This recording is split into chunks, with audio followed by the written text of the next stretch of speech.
In the previous video, I didn't have time to get into glazing, so I'm going to cover that in this video. As you can see, the model is similar, but a little different to show a couple of new and interesting things towards the end of this video. So the same things apply that I spoke about in the previous video in terms of hierarchy. If we go into the Advanced Energy Settings dialog, first thing about glazing is that if you are working in a purely massing only early energy model, you might want to set this to the window to wall ratio to something like 30%, unless you're explicitly modeling glazing like I did here, where I have some curtain wall, and that's really all you can do to define glazing explicitly on a mass, because it can't host Revit window families. So anyways, keep that in mind, but if you've modeled the windows or the glazing explicitly, you should keep this at 0, as this can compound the window to wall ratio. And then if we scroll down to the bottom to the material thermal properties, again, that hierarchy applies. If we go into the conceptual types, you'll see that there's a fairly simple list of options related to glazing. So if I were to pick this double pane clear, low E hot climate, low solar heat gain coefficient, and then hit OK. And actually I'm going to go back in here and turn off this override to look at detailed elements, which was turned on in the previous video. And now if I delete and recreate the energy analysis model, every single thing that's defined as glazing in this model becomes that setting that we were just looking at in the conceptual types dialog. So if I select this glass, you can see that it knows it's an operable window, although it doesn't consider the window ever being open, just FYI. And then here we can see the U value, the solar heat gain coefficient, and the visual light transmittance value. Now if we go back into the energy settings dialog and then go into the override section, and for exterior windows we can select override, and then you'll see there's quite a few options here. Again, the one drawback to this is it applies to everything everywhere in the model, but early on that might be okay, even if it ends up getting a little bit more sophisticated based on south or west or north orientation, for example. So let's just pick something different. You can see that for glazing, it actually shows the U value and the solar heat gain coefficient.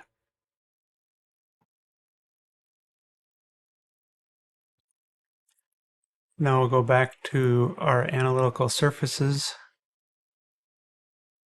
select the glass, and then you can see those numbers are clearly different. It also, in Revit 2024, maybe 2023 as well, I don't remember, it captures some additional information here just for reference. So 0.27, 0.47, 0.64. Same numbers apply to the curtain wall. If we want to do something a little bit more sophisticated and have different glazing options for different sides of the building, or even different pieces of glass within the same curtain wall, you could have a row of spandrel glass that has a super low visual light transmittance value, for example. We can go into the Advanced Energy Settings dialog and check Detailed Elements.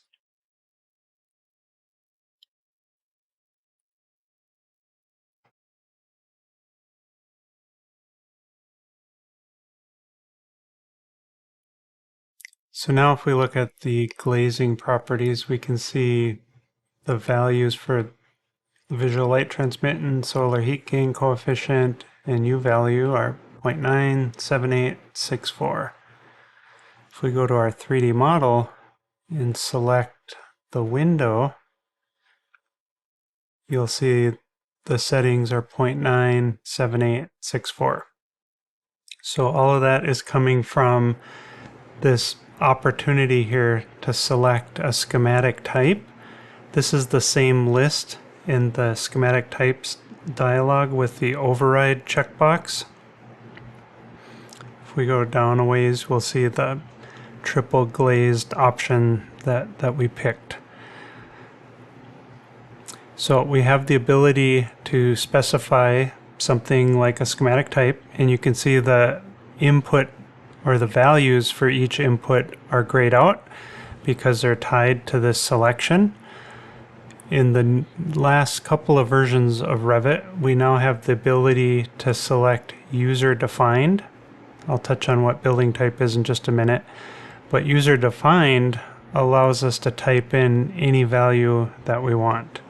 So for example, if I were to take this particular cut sheet, and I'm just going to pick the top one just to make it easy, the visual light transmittance value, the U value, and the solar heat gain coefficient. So I can just plug those values in directly from any specific cut sheet. So 84% or 0.84, 0.77, and then 0.5.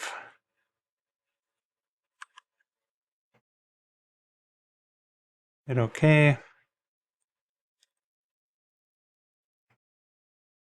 I'm going to delete and recreate the energy model.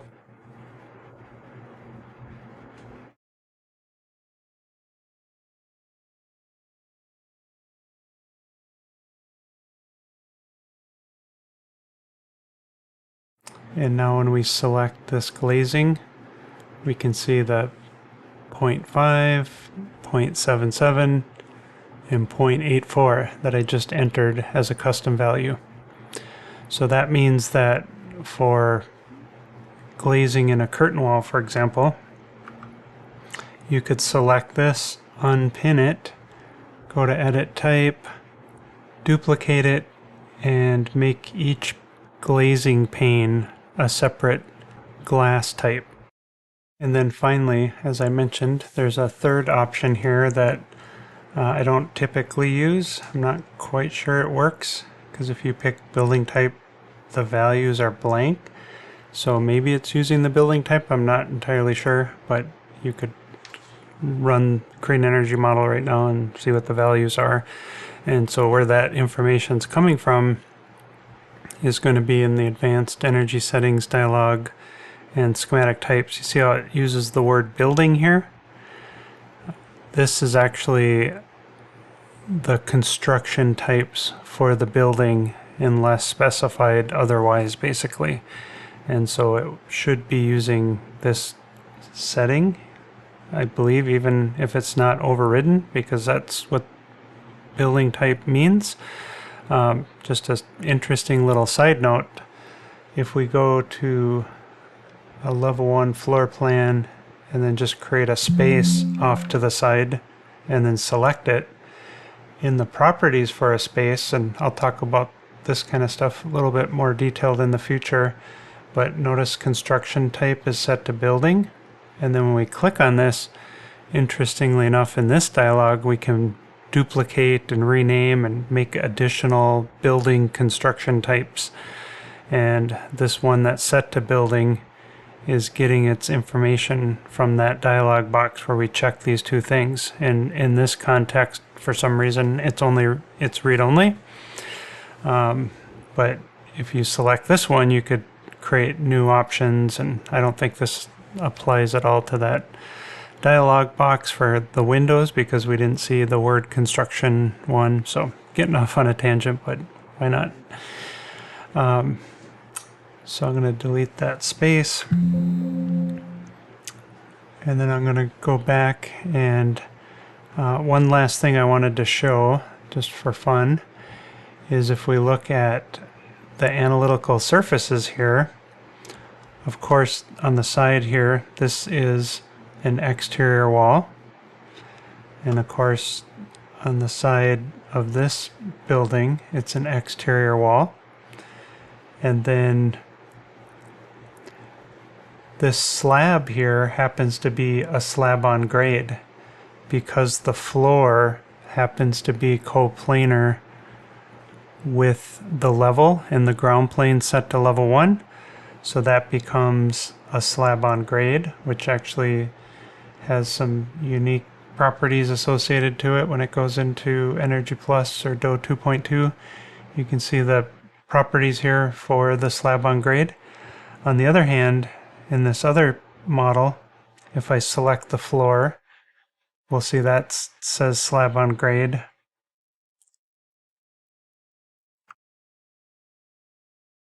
And then there's an underground slab. And if the floor is above the level, then that would become an interior floor. In this case, it probably shouldn't be a slab on grade, and typically the level doesn't line up perfectly with the grade setting. I often create another level that's a foot or so below the main floor level and call that grade. So then that would make this floor an interior floor. And so very last thing to show, and then I'll wrap this video up. If I grab this entire mass element and move it up against this building model, some interesting things will happen. So I'm going to go to the Analyze tab and delete and recreate the energy model.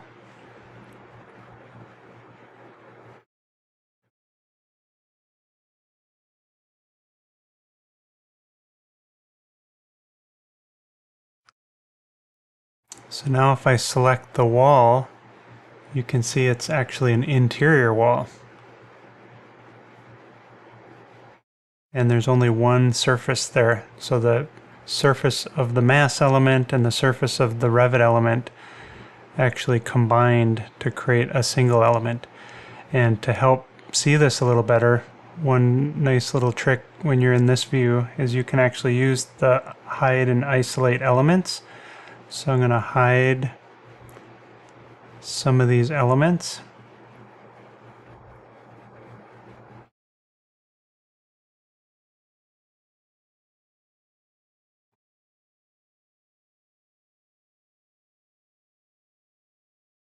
And you can see there's not multiple surfaces there, which would be bad and would mess things up once it got into the energy modeling software. So that's a quick look at glazing in Revit. You can make things very accurate with this series of steps that Revit affords when creating the early energy analysis model.